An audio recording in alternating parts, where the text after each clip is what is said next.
Okay. I was trying to come up with something YouTuber-esque for an intro, so oh my God, what happened? Okay, I don't know what happened on screen. Anyway, guys, welcome to another Ghost Countries podcast. This one's going to be a little different than usual. We're kind of doing a Halloween special here, and as always, I'm joined by my co-host over in Germany. Oh, Nice. Yeah, I know it's not a spooky voice. yeah. I can't do it. No, welcome to a podcast. Today we are gonna cover Wallachia and the Blood Countess. Yes, among other. But also maybe other side stories. We'll see where we go. Um, yeah, it's Halloween related. Um, Unfortunately, I'm not as talented as other YouTubers out there to scare you or whatever. But I think we got some interesting stories to cover. Yeah, no, totally, totally.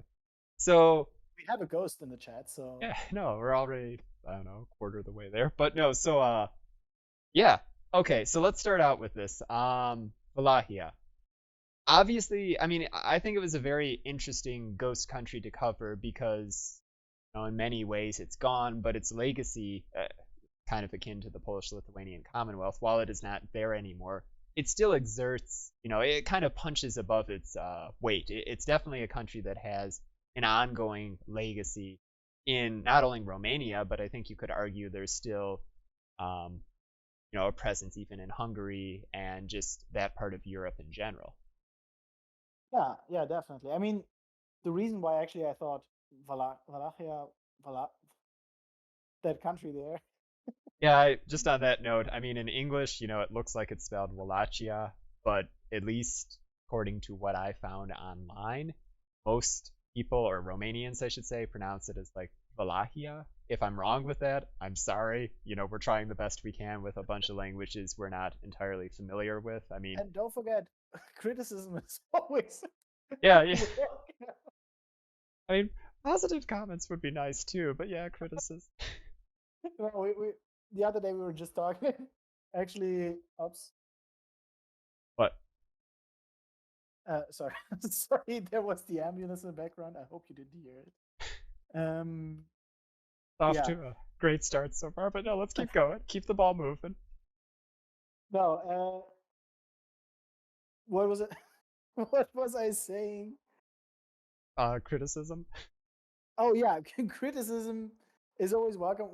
I said that in several episodes right now, Yeah, and I just noticed that I never said, yeah, leave us some nice comments. yeah, yeah.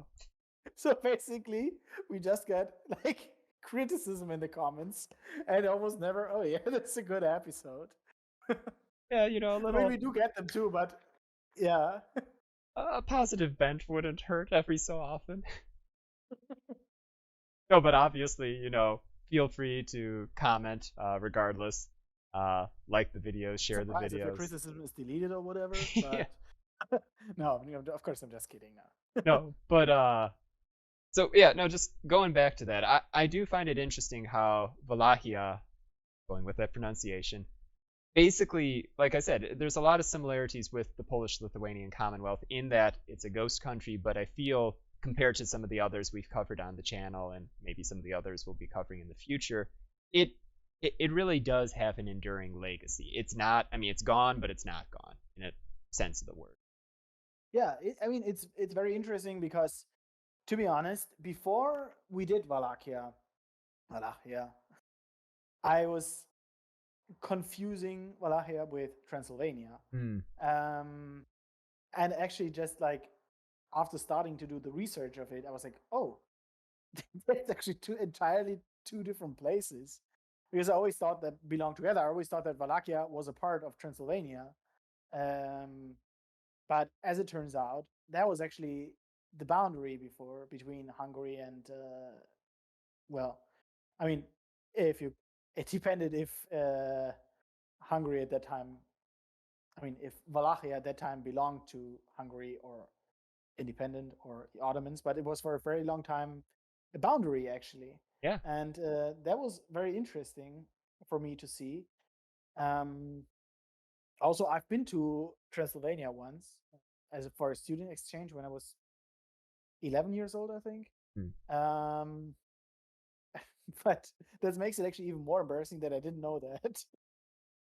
Oh my gosh. But that is kind of interesting though, because when you brought that up, I was thinking the parallels with Polish Lithuania, they go further again because think about it, how Poland was sandwiched between these, you know, competing rival powers. You had Russia, you had Prussia, you had Sweden, you had the Ottomans down south, and then Austria. And in a way, it kind of became this punching bag over time that slowly got whittled away because these powers just kept pushing and pushing and pushing in. And you kind of saw a similar thing go on with Wallachia. I mean, like you said, it was kind of this nebulous buffer state in a way between the Ottomans to the south and the Hungarians, to the north and west. And over time, that would change. But I mean, the point being is it really was sandwiched between two rival powers at that time. Yeah, and what it actually, I mean, the whole Balkans actually, well, for a very long period of time, was always sandwiched between two Yeah, powers. yeah. Um, and that was for a very long time Hungary. Later it was Austria or Mhm. Austria-Hungary, depends. Um, and then to the south, you had the Ottoman Empire, the Byzantines, whatever, the Eastern Roman Empire, like, and I know that actually that was the same. I was just giving an example, but it was interesting. For example, we covered as well. I mean, for a very short period, I think, the Bulgarians, Mm. which were actually powerful nation there too, but at the end as well, they were like to the south with the Byzantines, later the Ottomans coming in there, and to the north, it was almost impossible to expand. Mhm. And but also the other states there, like if you look at Bosnia or Serbia, Albania, let's say it was not it was not a good time to be around there, especially with the Ottomans, yeah, fast advance, let's say, after they arrived. Oh no, definitely. And the Ottomans, I mean, there's no understating how much of a existential crisis this was, not just to It various. felt like Afghanistan. It was just taken over in a very short period of time. Well, yeah, the Ottoman advance was just like, an avalanche coming through southeastern Europe and into the Balkans, like you explained, and they very much seemed this unstoppable force. And like I said, it was an existential threat, not just for the region, but you could argue for Christian Europe at that time, because I mean, it, they were at the gates of Vienna. They were on, the basic, the frontier, I guess you could say, of coming into Central Europe. And this was, it was a real crisis. And, with everything going on, there was turmoil, there was upheaval. And not to skip too far ahead into our story, but it makes sense how like people like Vlad the Third would pop up in this type of environment, and other Wallachian leaders as well, who position themselves as like strong men. They kind of did a little bit of a balancing act because they had to, between being prudent in dealing with the Ottomans and also kind of confronting them. And then you had the Hungarians, who were not necessarily friendly to Wallachia, which we'll get into in a moment. But I mean, so they had a balancing act for sure, but they still popped up as kind of like strong men, defenders of Christendom in their own little domain. And it makes sense when you look at the political environment at the time. I mean, I was actually biting both of my theses. So it means first my undergrad thesis and then my master thesis. Hmm. Thesis. Um, the one I was writing about Thomas Münzer, like, and the Protestant movement at the beginning in Germany, Excuse me, is this a and plug for your theses here? I'm just kidding. no, no, no, but I They're was available as an actually ebook on Amazon for $50. for just 370.99.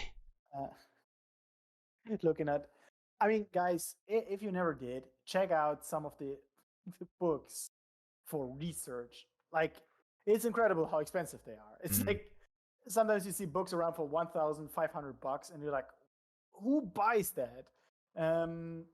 But yeah, but no, that was not my point. My point was uh, in both of the researches I did there. One, as I said, about Thomas Münzer and Luther, and the other one was actually about Pope Julius II. And in both of them, they were talking about the Ottomans and the great Turkish threat to the south or east. And it's actually interesting how present that was in letters and yeah, basically they were always appearing, even though always as side characters, but they were always talking about the looming threat coming from the Turkish, and that it was like sent as a punishment by God or whatever. So it was definitely in the people's minds at that time. Hmm. Oh yeah, no, 100%, and it makes sense, like I said, because they were just on the fast track into Europe, and they were, an up and coming power at that time, and there was just complete disarray in the region. But And so, a loss of power, of course, for the Christian rulers, because well, the less yeah, Christians there are, no, exactly, the, exactly, yeah, and you had the I don't know what you want to call it, disintegration of the Byzantine Empire. It just, supposedly the bedrock of Christendom and Eastern, the East, well, former Eastern part of the Roman Empire, but I mean, like, Constantinople, or Christian Orthodoxy. This was, despite, most of the rest of Europe being Catholic at the time, this still was like an established bedrock of Christendom, and to see it just disintegrate so quickly to the Turkish and then Ottoman advance was just you can understand why so much of Europe was reacting like this was an apocalyptic moment. It was the end. The enemies were at the gates again. It was like the Hunnic invasion or the Mongols or something. There was a outside power that was aggressively pushing in. yeah, yeah. That's very true, and that's why as well we have a lot of, let's say, dark or horror-like stories about what the Ottomans did Mm. or how they were, which fits very good with our theme here. Yeah. I mean, we were talking about impalement. I mean, impalement was not an invention and actually didn't take place. No, it was really there. To which extent it was used, I think that is largely debated, but it was definitely applied. Um, and yeah, I mean, we talked in the episode about the different ways how to do that. And I mean, killing somebody is always horrible, but I mean, with that, the way with that dull stick. I mean, if you don't know what I'm talking about, please go into the episode. Yeah, no, But of course, check out our episode about Vlad the Third, also known as Vlad the Impaler, or Draco, Draculea. Draco, Yeah, there was a Dracula. whole thing about the pronunciation there again. I tried my best to pronounce it as Yeah, accurately as we had possible. heavy fights here about how to pronounce that. But no, yeah, impalement, to your point, in doing research about it being used as a means of punishment and or execution, I don't know how you could really use it as punishment without executing someone, but that's neither here nor there. Yeah, there are examples of it being used during the siege of Constantinople. I'm trying to remember the specific instance, but if I am correct, it was with the bodies were taken after one of the battles and impaled on the outside of the city during the siege. Um, yeah, I'm trying to think about that one again. And then there were also instances where it was used against anti-Ottoman rebels in Greece, which was then occupied by the Ottoman Empire, as a psychological warfare tool, not to just kill and or execute someone, but it was also intended to inflict terror in the population. Because the Ottoman government at the time was increasingly being annoyed by these Greek. I think they were like bandits turned insurgents in the regions. Heflitz. I don't know if I'm pronouncing it right there. I think I did it better in the video, but I practiced a few times with that. So, and it wasn't the only means to do so. I mean, there were definitely other forms of punishment meant to inflict that psychological warfare, frighten the population, basically, and that included being burnt alive or killed in a number of gruesome ways. So it's Boiled not alive. No, exactly. It's not the only means to do so, but to your point, yeah, it was a practice that was not unique to just Wallachia. Definitely had precedent, historical precedent in the Ottoman Empire. And actually, And just on, actually, I saw, oh, go on. yeah, No, go on. I actually saw that as well. In there are relics of scenes like that from the Assyrian Empire as Hmm. well. And I think as well, I mean, in that area in general, there were numerous, it's called relics, right? Where you can see it like on the wall, like carved into a wall or whatever. Hmm. Um, there were depictions like this even earlier on. Um, so yeah, it was definitely practice which was existing and was unfortunately, I think, as horrible as it sounded. Oh, yeah. And to your point, just saying, there's evidence showing impalement was being used as far back as like Mesopotamia. So, with the Babylonian king like Hammurabi, um, Pharaonic Egypt, like you said, the Neo-Assyrian Empire. We'll put a few of those examples on screen here right now, but there's plenty of carvings and various other artwork that depicted it being used of either mass execution or specific execution for a crime. And yeah, no, it's a pretty horrible way to go because there's debates about how long you could survive. And actually, this is something I know you and I talked about, but we didn't mention in the episode. Uh, at least in my research, I found out that colonial officials in Batavia, if I'm pronouncing it correctly, in the Dutch East Indies, um, recorded that people could live as long, you had to do certain things to keep this, but up to 6 days. Some people even said, like local surgeons had stories of like 8 days or more. And a critical factor in that was, like we mentioned in the video, if impalement were to occur, it had to occur in a way where the internal organs were not damaged, or at least not damaged severely enough that they would kill a person. And people could do things to make that happen and prolong someone's suffering, which is, truly horrific when you think about it. I mean, imagine dying like that. I mean, you'd be in so much pain, and you'd probably be, suffocating, dying from the elements, exposure, dehydration. It's truly a horrible way to go, and I could definitely see how it would have the psychological aspect where it would instill fear in the population. Yeah, I mean, and I think something which is actually very horrible as well is that while that is happening and you are aware of what's happening around you, you know that you're going to die. It Hmm. was just a question of time.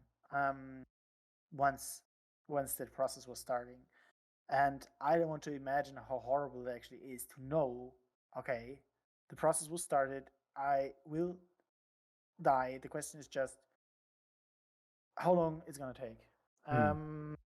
And in a very horrible way, by a lot of pain. It's not like uh, they didn't get painkillers or whatever. So yeah, and nobody knew how they're going to die. I mean, uh, you could die of thirst. You could die of the injuries. You could also die because of birds or whatever. I mean, it's just horrible. Or even by sunburn. I was actually reading that a lot of people who were impaled, but also crucified or whatever, that or skinned alive as well. That the weather was actually a big factor as well, Oh, I would imagine. especially especially if it's in hot countries during summertime. Yeah. Yeah, Actually, it's oh, sorry. No, I was just going to say on that note, when we were mentioning punishments used in the Ottoman Empire, and we mentioned, burning, boiling, impalement. I forgot this one, but I feel like my pronunciation is going to be off here. Gaunching, which more or less was somebody would be hoisted up on a pole by means of a rope or something like that, and usually there would be oh hooks in your body, and then you would be dropped, and kind of depending on how you fell and where the hooks penetrated you, it was essentially a form of impalement, and you would be just left hanging there for however long it took you to die, whether that was from bleeding out or asphyxiation or exposure to the elements or something. And this was a punishment that was, again, somewhat commonly used within the Ottoman Empire. You could see hooks attached to city walls sometimes. There also was hanging by the ribs, where a hook or a rope would be put around the rib cage. You'd be kind of hung vertically, and over time, because of gravity and your own weight, it would essentially like eat its way through you. A lot of very horrible ways people came up with, killing each other through very slow, painful processes were being invented and utilized during this time. And it's kind of no surprise that someone like Vlad would pick up these, especially with the time he spent in the Ottoman Empire. Yeah, yeah, definitely. So yeah, probably he learned that there. First when you talked about this, actually, I thought you were talking about the pair of anguish, um, or something. I mean, something similar. Uh, that was actually used as a way of punishment, let's say, to homosexuals. I heard. Um, I can't say if it's really the pair of anguish who is doing it, but there was definitely a similar way to, yeah, um, punish people who were homosexual acts, Mm. or were proven to be homosexual. Now there's, Uh, oh, go on, go on. yeah, so there was actually a different way of impaling as well. Yeah, it's impressive how many ideas human got to torture other humans or to kill them. No, exact. Uh, I mean, and actually, the real bad thing is that they were not only like, oh yeah, we kill them in the most horrible way. No, we make sure that they are as long alive as possible. hmm. So they have to, yeah, withstand the pain. And yeah, No, I was just going to say, sorry for interrupting a few times there, but I completely agree. It's like there's some dark, I don't know what you want to call it, but like it's just the amount of different ways people could come up with throughout history to torture, execute various people in very cruel and often elaborate ways. It's like, yeah, no, that's just something to take note of. But and again, as you mentioned there, I think the psychological advantage was a big factor in these forms of public execution or torture were meant to instill fear. Fear was a very big aspect of control for a lot of governments during this period of time. yeah, And yeah, no, it's interesting. And actually, just while we're on the note, in a very dark way, it's interesting. But while we're on this note, we can talk about immurement, which supposedly, I want to add that here because there's a lot of evidence saying it didn't happen, but supposedly was used. I don't know. I guess you could qualify it maybe not as full on immurement, but immurement, by the way, being the okay, so it's not buried alive. You're sealed in a chamber and usually or some type of room or space, and usually you die from, so think of like being bricked into a room or a small space or something like that, and you'll usually die from asphyxiation, running out of oxygen. But there are other ways this can happen. I mean, oxygen could still be flowing through, and like through an opening or something. Maybe you get food, maybe you get water, and it's just going to eventually be you die one way or another from time. So it's a very slow and prolonged death. I mean, don't get me wrong, being buried alive is a horrible way to go, but you are going to die from asphyxiation. Immurement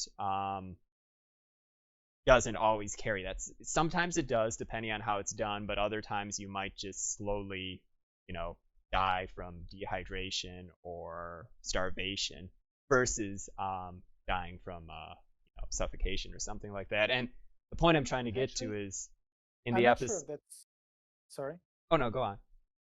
I'm not sure if that's true because I saw a movie called The Mummy, Hmm. and there the mummy survived for thousands of years Oh well, okay. That in there. that destroys my entire statement here. So just ignore Yeah. everything before that.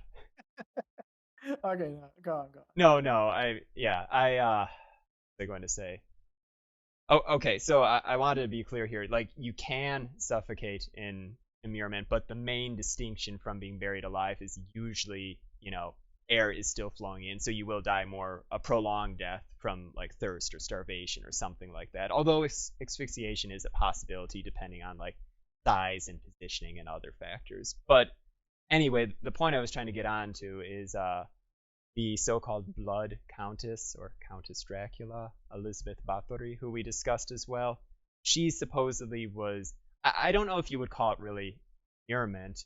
It was more sealed in a chamber. Again, this is allegedly. We have evidence to suggest that she was allowed, or reports, I should say, that she was able to still move around freely in the castle and was more just on like a type of house arrest. But if true, it's I got to think being bricked into a chamber for the remaining 4 years of your life and just receiving meals and occasional communication Trust me, through. I can imagine that very well. I mean, we got quarantine here, Yeah, I guess in a way, lockdown.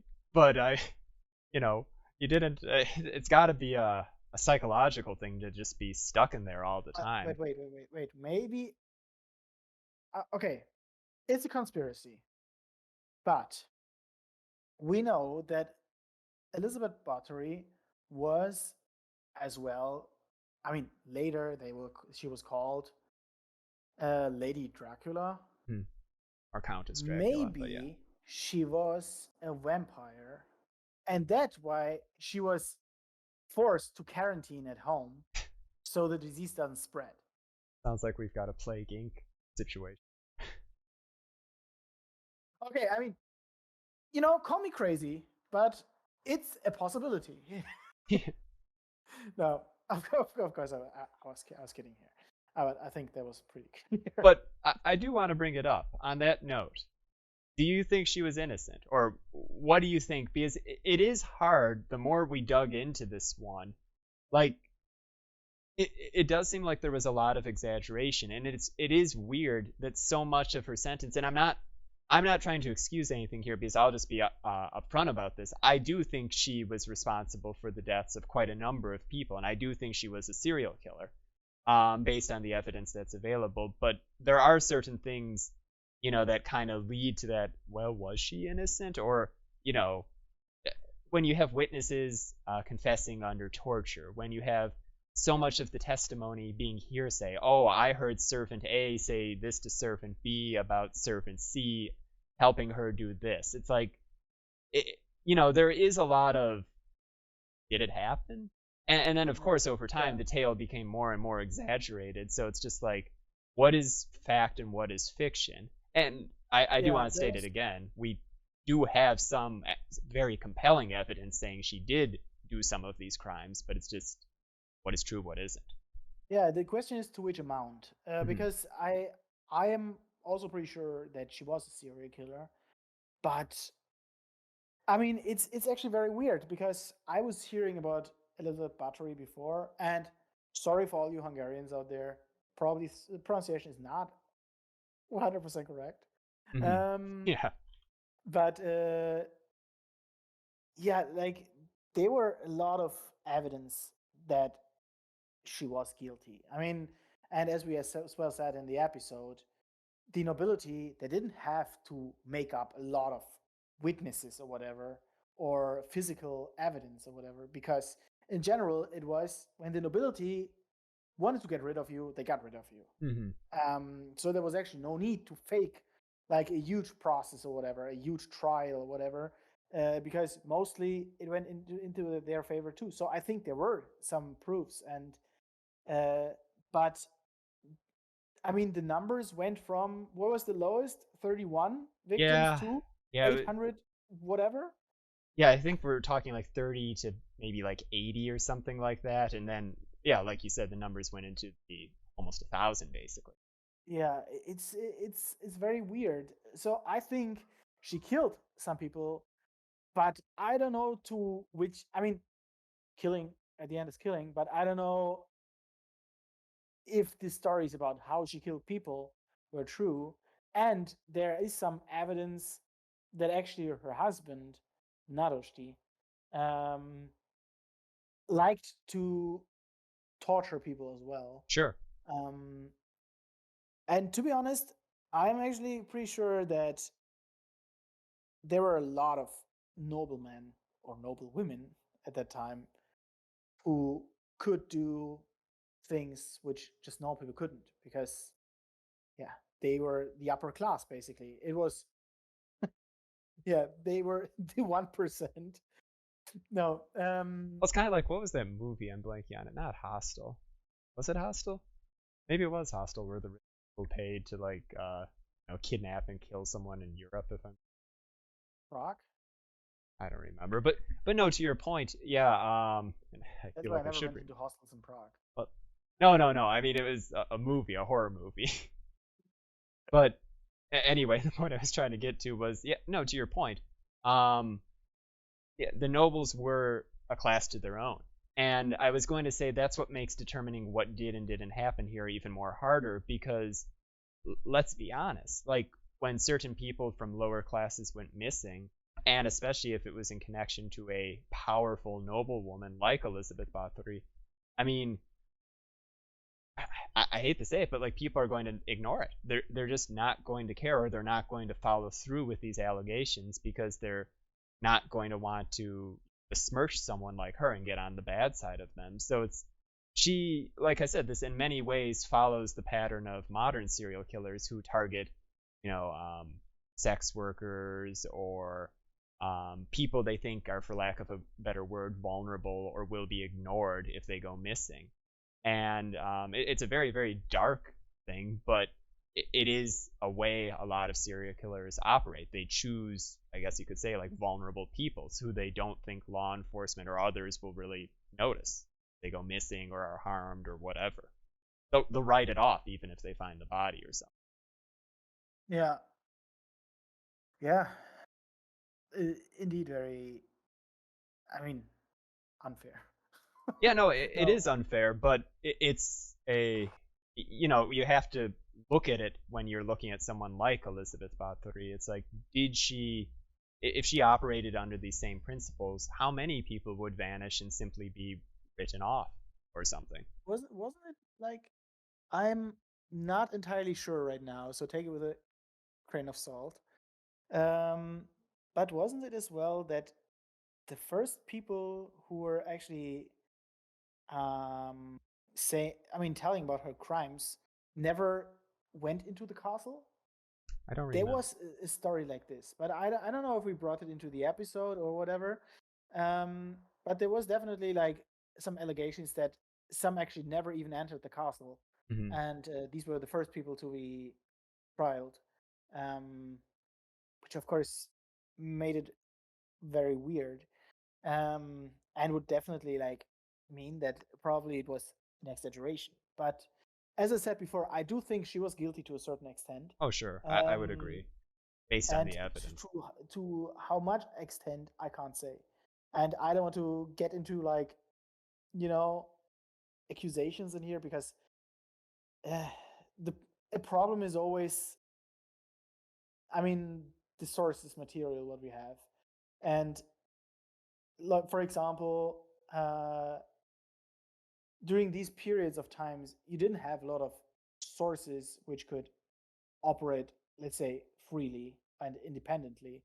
And it gets more difficult the more you go back in time. Oh, definitely, Um, definitely.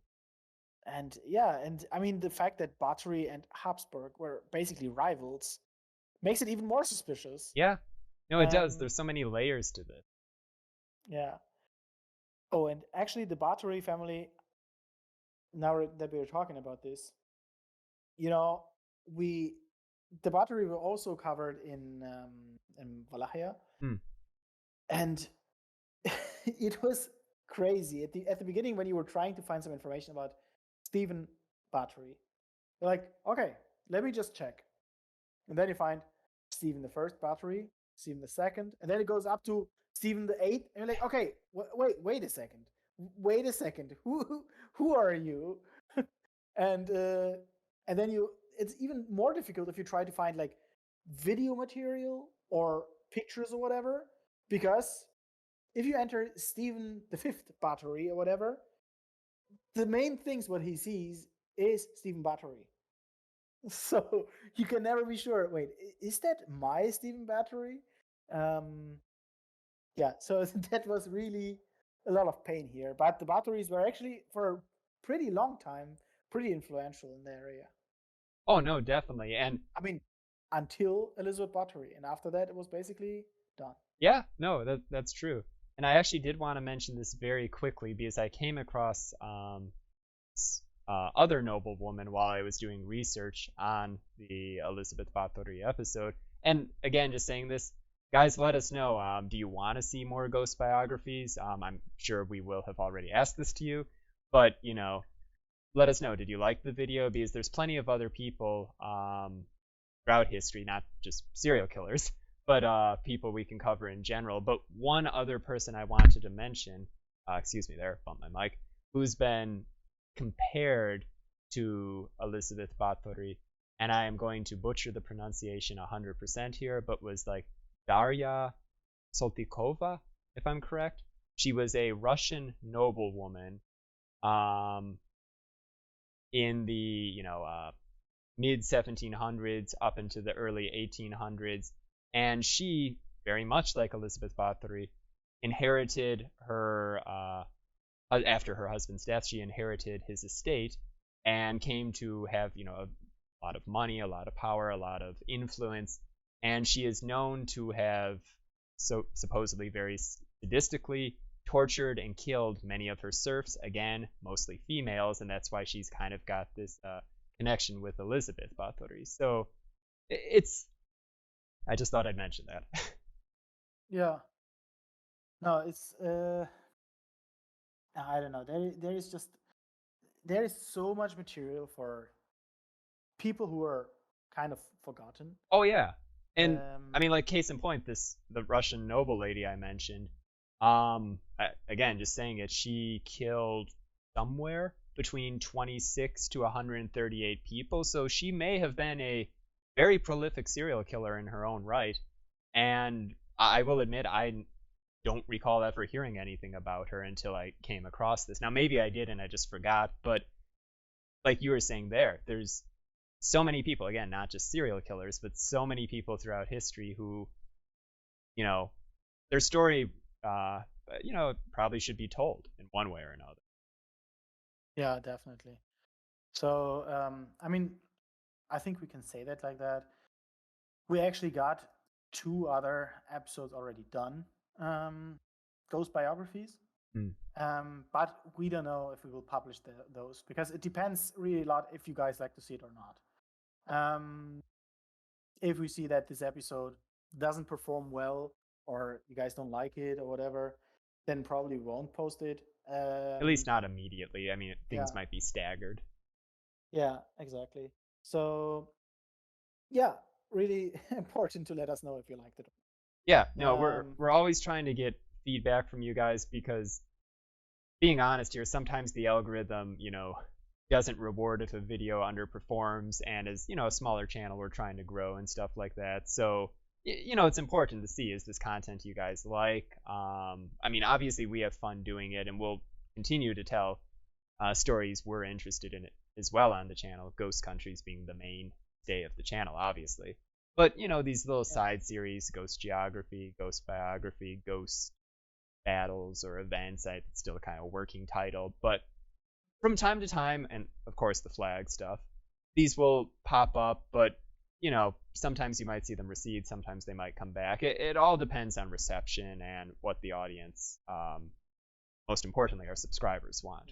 Oh, smash that like button. Yeah, exactly. That's a very good segue to smash that like button, subscribe, share the channel, and yeah. Tell your family, your friends about that.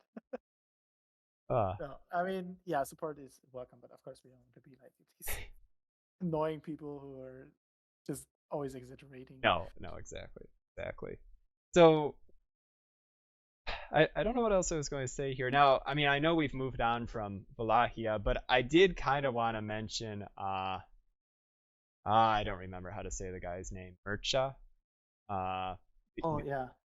I thought his rule was actually very fascinating to me, because this was a golden age for Wallachia. They became kind of like their own entity. It evolved to a true form during that period of time. And yes, I know they eventually had to make that deal with the Ottomans to maintain their autonomy, but still, when you look at what he was able to accomplish in terms of military reform, economic development, it's interesting. You saw Wallachia becoming a full-fledged state, basically. Yeah, yeah. No, that period was really interesting. Unfortunately, it was also the period where the real independence stopped, Mm-hmm. because after that they started to pay some tributaries. Yeah. Um, but I mean, it's always difficult to say what is real independence and what is not. Are you independent if you pay some tributary? Probably not as much as if you didn't, but I mean, you still have some. I mean, a degree of power to do what you do. Um, but it was definitely for me almost as interesting as the period when Vlad the Third arrived, Hmm. um, and it was actually very weird that you just found it out after a lot of digging into it, like that was actually a golden age. Because at first, when you search for it, I was like, okay, like, oh, here's a name, who's that? And then you're like digging into it, search some new materials and stuff, and it's very interesting what actually came out of it. And especially, yeah, the fact that Wallachia was basically growing up. That was what was happening here, and how influential a good or a bad king, voivod, prince, whatever, can be for a kingdom. And of course, it goes the other way as well. If you have a bad one, it can be very bad for your country. But Yeah. I mean, it's one of the factors. I didn't say that's the only one. And actually, that just kind of reminds me, this is an episode we did not get to cover in October. We are definitely going to cover at some point in the future. You might see a ghost biography about this person, but you more than likely will see a ghost country about the kingdom she ruled over. But there was Queen Ranavalona first of Madagascar, who I was tempted to kind of fit into our Halloween scheduling here because her rule was known for, a policy of isolationism and self-sufficiency, distancing the country from European powers, most notably the French. But it was also known for, persecution of native Christian population, and there was basically a very well, just to put it short, during her 33-year reign, Madagascar's population reduced from about 5 million in like 1833 to 2.5 million in 1839. So that's a pretty dramatic drop because of what was going on in country.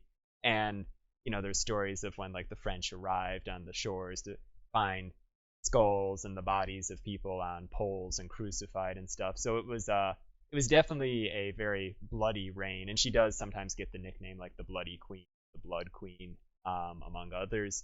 So she was someone, and the Kingdom of Madagascar itself was a ghost country. I think we should look into at some point. And I was tempted to see it fit into this October schedule. Didn't get to it this time, but definitely in the future, I think it's something we'll cover. Yeah, wait for next year.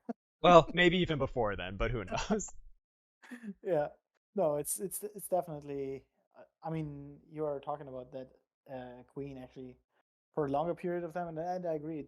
It does sound very interesting, um, because there's actually a part of history where I have almost no idea of, Hmm. especially with that in that region.